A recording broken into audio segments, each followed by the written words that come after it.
샬롬, 샬롬, 샬롬, 샬롬, 샬롬, 샬롬. 내니 두려워 말아라. 나의 아들, 나의 딸아. 안심하라. 샬롬, 샬롬, 샬롬, 샬롬, 샬롬, 샬롬. 나의 평안을 주노라. 세상과는 다른 평안 두려워 마라. 샬롬.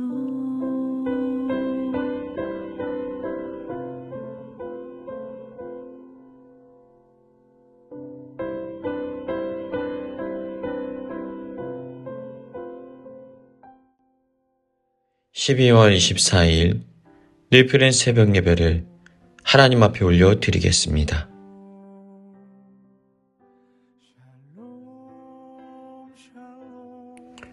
요한계시록 16장의 말씀으로 함께 말씀의 은혜 나누기를 원합니다.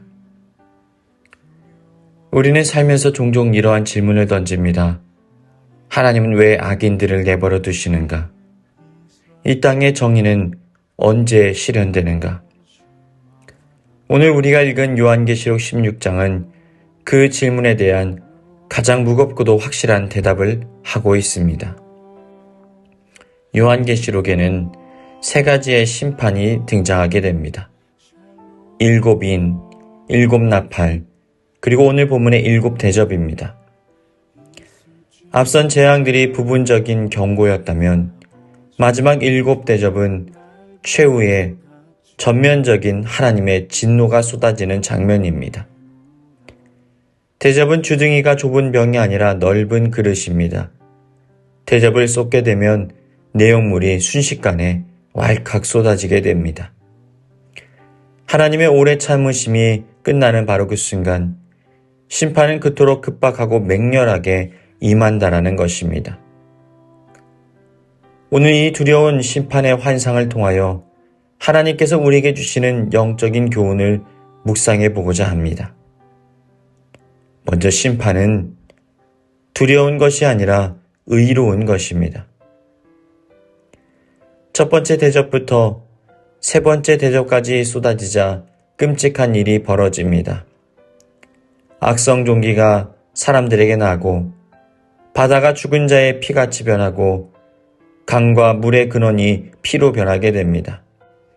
이 참혹한 광경 속에서 인간의 눈으로 볼 때 너무나 두렵고 끔찍하게 느껴집니다. 그런데 천국의 반응은 다릅니다. 5절 말씀, 물을 차지한 천사가 이렇게 찬양합니다. 전에도 계셨고 지금도 계신 거룩하신 이여 이렇게 심판하시니 의로우시도다. 왜 이 심판이 의롭습니까? 그 이유가 6절에 등장합니다. 그들이 성도들과 선지자들의 피를 흘렸으므로 그들에게 피를 마시게 하신 것이 합당하니이다. 그러니까 이 심판은 하나님의 공의를 드러내고 있습니다. 세상의 권력과 악한 자들이 하나님의 백성들을 핍박하고 피를 흘리게 하였습니다. 하나님은 그것을 잊지 않으시고 성도들의 눈물과 피를 대접에 담아주셨다가 때가 되자 그들에게 고스란히 돌려주신 것입니다. 사랑하는 여러분, 하나님은 결코 악을 내버려 두지 않으십니다. 악을 관가하지도 않으십니다. 지금 당장으로서는 악인이 득사하고 성도가 억울한 일을 당하는 것 같아도 낙심할 필요가 없습니다. 울부짖는 순교자들의 눈물과 피를 주님께서는 받으시고 심판하시는 분이십니다. 그렇기에 우리는 하나님 앞에서 진정한 공의를 깨달을 수 있습니다. 그리고 두 번째, 고통이 회개를 낳지는 않는다는 것입니다. 인간이 완악하기 때문에 그들은 자신의 죄를 회개하지 못합니다. 이어지는 네 번째, 다섯 번째 대접 재앙은 더 충격적입니다.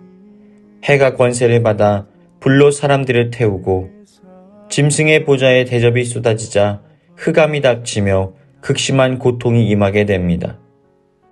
이 본문의 상황 속에서 가장 놀라운 것은 재앙 그 자체가 아닙니다. 재앙을 당하는 사람들의 반응입니다. 우리가 상식적으로 생각해 본다면 이렇게 엄청난 하나님의 능력을 보고 고통을 당하게 되면 하나님 잘못했습니다. 용서해 주십시오라고 기도해야 하지 않겠습니까? 그런데 성경은 이렇게 기록하고 있습니다. 16장 전체에서 이러한 내용이 등장합니다. 이 재앙들을 행하신 권세를 가지신 하나님의 이름을 비방하며 또 회개하지 아니하고 주께 영광을 돌리지 아니하더라.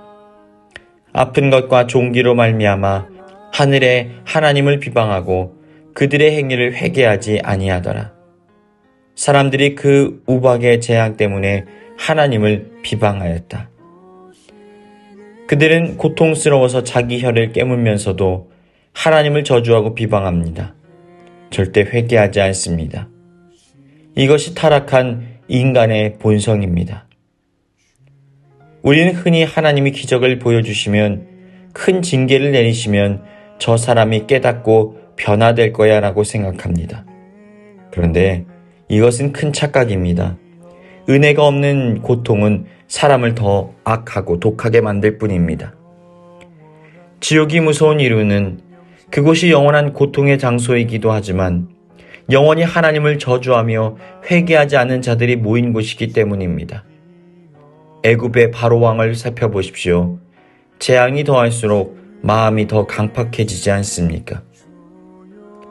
그러므로 사랑하는 여러분, 회개는 내가 하고 싶을 때 할 수 있는 것이 아닙니다. 지금 내 마음에 죄를 미워하는 마음이 있고 하나님께로 돌이키고 싶은 마음이 든다면 그것이야말로 기적 중의 기적이고 하나님의 전적인 은혜입니다. 심판의 때가 오면 마음이 굳어져서 회개할 수조차 없다라는 것입니다. 그래서 오늘 우리에게 회개의 영이 임하는 것은 하나님의 은혜이고 성령의 역사입니다. 계속해서 아마겟돈 전쟁과 깨어있는 자의 복에 대해서 성경은 말합니다. 여섯 번째 대접이 쏟아지자 유브라데 강물이 마르고 용과 짐승과 거짓 선지자들의 입에 개구리 같은 더러운 영이 나오게 됩니다. 이들은 이적을 행하며 천하의 왕들을 미혹하여 결국 마지막 전쟁 아마겟돈으로 불러 모읍니다. 온 세상이 하나님을 대적하려고 미쳐 돌아가는 이 긴박한 순간에 갑자기 예수님의 음성이 튀어나오게 됩니다. 15절 보라 내가 도둑같이 오리니 누구든지 깨어 자기 옷을 지켜 벌거벗고 다니지 아니하며 자기의 부끄러움을 보이지 아니하는 자는 복이 있도다. 이것이 바로 오늘 설교의 핵심입니다. 세상은 전쟁 준비로 분주하고 재앙 때문에 아우성치는 그 혼란의 한복판에서 주님은 성도들에게 이렇게 말씀하십니다. 너희는 전쟁을 걱정할 것이 아니라 너희의 옷을 점검하라. 당시 성전 경비원들은 밤에 옷을 입고 보초를 섰습니다. 만약 졸다가 발각되면 그 벌로 옷을 벗기고 태워버려 알몸으로 쫓겨나는 수치를 당했습니다. 주님은 말씀하십니다. 나는 도둑같이 올 것이다. 세상에 휩쓸리지 말고 영적으로 잠들지 마라. 예수 그리스도로 옷 입고 성도의 거룩한 행실이라는 예복을 지켜라.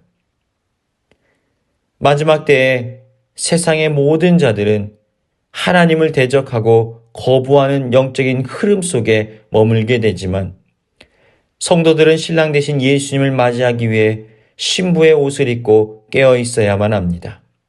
영적으로 깨어 있지 못하면 그것은 벌거벗은 자가 되어집니다. 성경 우리에게 이렇게 말합니다. 전신갑주를 취하라고.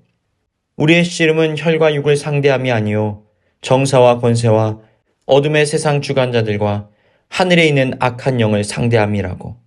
사랑하는 여러분, 여러분의 영적인 옷을 점검하십시오. 지금은 옷을 벗을 때가 아니라 입어야 하는 때입니다.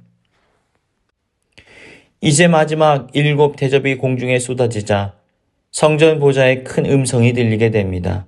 되었다. 다 이루었다. 더 이상 기회가 없으며 심판이 완성되었다라는 선포입니다. 결국 화려한 인간이 쌓아올린 문명, 큰 성 바벨론이 세 갈래로 무너져 내리게 됩니다. 사랑하는 성도 여러분, 예수님께서는 2000년 전 갈보리 십자가 위에서 물과 피를 다 쏟으시고 다 이루어졌다라고 하셨습니다. 그리고 언젠가 심판의 때에 하나님께서는 다 되었다, 심판의 완성을 선언하실 것입니다.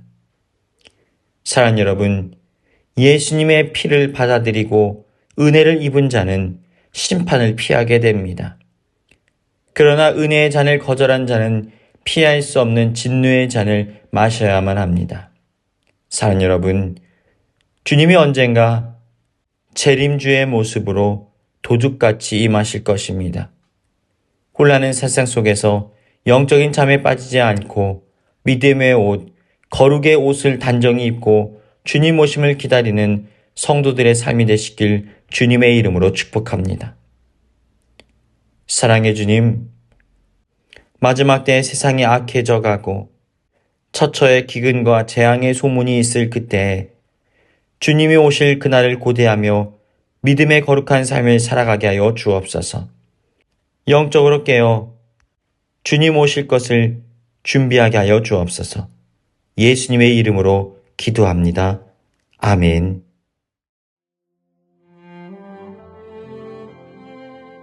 교회 주신 공동의 기도 제목을 가지고 다 같이 기도합니다. 솔로몬과 같이 주님께서 나에게 허락하신 사명을 가슴에 품고 살아가게 하여 주옵소서. 하나님을 감동시키는 예배자 되어 하나님의 임재를 경험케 하여 주옵소서. 삶에 주어진 모든 것들이 주님의 은혜임을 깨달음으로 겸손하게 오직 은혜만을 구하게 하여 주옵소서. 우리 늘 푸른교회를 향한 주님의 뜻을 분별하게 하여 여기 많으시도다. 그의 지혜 무궁하며 인자는 영원하도다. 상한 자를 고치시며 상처를 싸매시도다. 별들의 수를 세시며 이름을 붙이셨도다. 그가 구름으로 하늘을 덮으시며 땅을 위하여 비 준비하시니 예루살렘아 여호와를 찬송할지어다. 내 하나님을 감사함으로 그 앞에 나가며 주 인재